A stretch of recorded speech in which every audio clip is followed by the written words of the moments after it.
জনাব জুনায়েদ আহমেদ পলকের আইসিটি মামলার মানবতা বিরোধী অপরাধ এর বিষয়ে অভিযোগ গঠনের জন্য দিন ধার্য ছিল।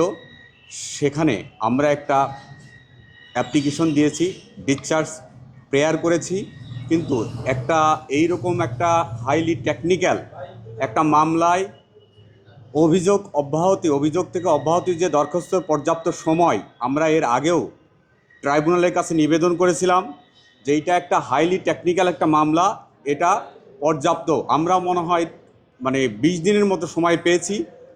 কারণ জুনায়েদ আহমেদ পলকের বিরুদ্ধে বর্তমানে আজকে পর্যন্ত 97টি মামলা, 89 দিন উনি রিমান্ডে ছিলেন।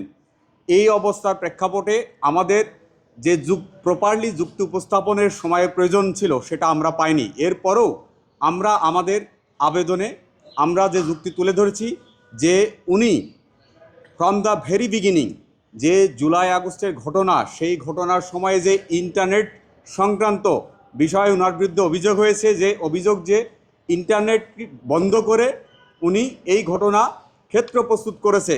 আমরা বলেছি যে উনি কখনোই ইন্টারনেট বন্ধের নির্দেশনা দেননি বা ইন্টারনেট কখনোই সম্পূর্ণ বন্ধ ছিল না।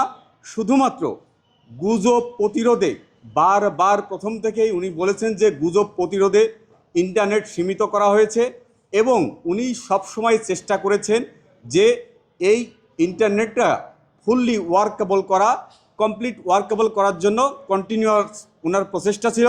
এবং প্রত্যেকটা পর্যায়ে উনি বলেছেন যে আমি কেন সীমিত করেছি, আমি যে কাজ করছি, কি পদক্ষেপ নিয়েছি, প্রত্যেকটা 15 তারিখ থেকে শুরু করে 5ই আগস্ট এর আগ পর্যন্ত যতগুলো পর্যায়ে ইন্টারনেট সংক্রান্ত যে ইস্যু এসেছে প্রত্যেকটা পর্যায়ে ওনার ব্যাখ্যা আছে এবং স্পষ্ট সেগুলো মিডিয়াতে এসেছে এবং প্রসিকিউশন সেগুলো দাখিল করেছে। সেই প্রসিকিউশনের সাক্ষ্য থেকেই আমরা বলেছি যে এই অভিযোগ গঠন করার মতো কোনো উপাদান না থাকায় এই অভিযোগ গঠন করার কোনো সুযোগ নাই, সেজন্য ওনাকে এই অভিযোগ থেকে অব্যাহতি দেওয়া হোক।